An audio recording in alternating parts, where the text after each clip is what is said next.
As we usually start our ear analysis, we will draw a grid on the ear and mark off the intersecting points of the ear where it crosses that grid.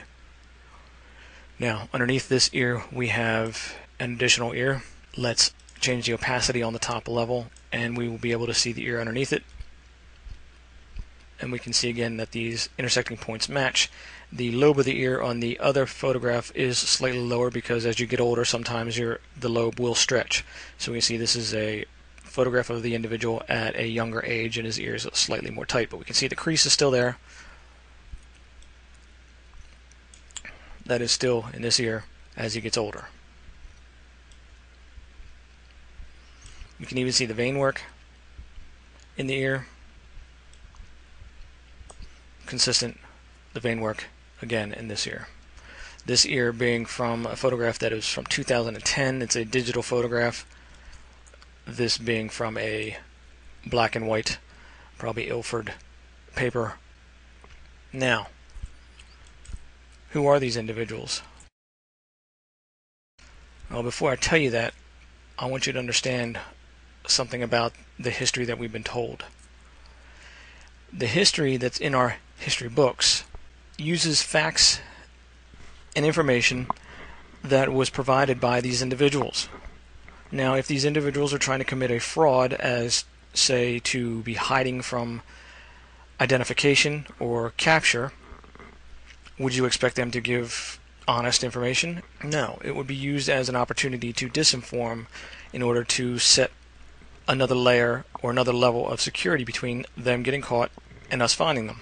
Now, on top of that, what you're going to see here is something that was theorized many times, but we never really had the solid proof because we could never really tell because they were lying to us all the time and we couldn't really catch them on the lie. But now, since we have the ear analysis, we can clearly see that this person is that other person that we just had the image over top of. This top image belongs to Michael Greenberg. Maurice Greenberg, ex-CEO of AIG. This is his son. This is the number 4 son that they never speak his name. There's a reason why. The ear that was underneath it,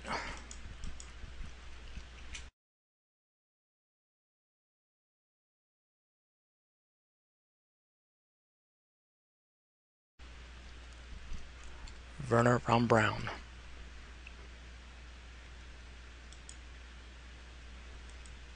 That is a match. Now, you say, well, it's impossible. It's not impossible because what we're seeing here is a person, Michael Greenberg, playing the role of a Nazi for Disney. The individuals that we were shown to be the heads of the Nazi organization are not who they say they are. The Nazis did exist. There was a war. People died. That is true.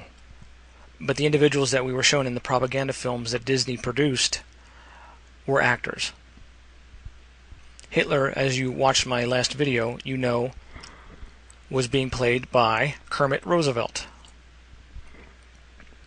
Kermit Roosevelt being the son of Teddy Roosevelt, our president. During the time of the war, Kermit's cousin was the president, FDR. You also see that in the Disney studios as Walt Disney, Kermit playing Walt Disney, you'll see his brother, Archie, was the other Disney brother when they started the studios.